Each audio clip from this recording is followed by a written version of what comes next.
તો શેર બજારમાં સતત બીજા દિવસે મોટો કડાકો જોવા મળી રહ્યો છે। સેન્સેક્સમાં 850 પોઈન્ટથી વધુનો કડાકો થયો છે। નિફ્ટીમાં 245 પોઈન્ટથી વધુનો કડાકો। ટ્રેડ વોરના ખતરાને કારણે શેર બજાર પર અસર જે છે તે જોવા મળી રહી છે।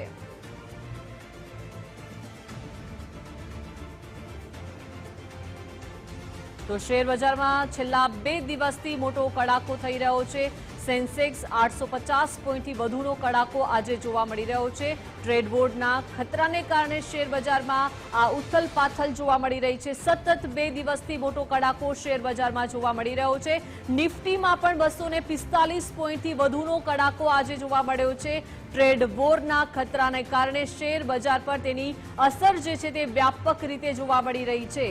ઉગડતા શેર બજારમાં જ આજે સતત બીજા દિવસે મોટો કડાકો છે। સેન્સેક્સમાં પણ 850 પોઈન્ટથી વધુનો કડાકો જોવા મળી રહ્યો છે। સતત બીજા દિવસે આ શેર બજારમાં ઉથલપાથલ જે છે તે જોવા મળી રહી છે। ટ્રેડ વોરના ખતરાને કારણે આ શેર બજારમાં અસર જોવા મળી રહી છે।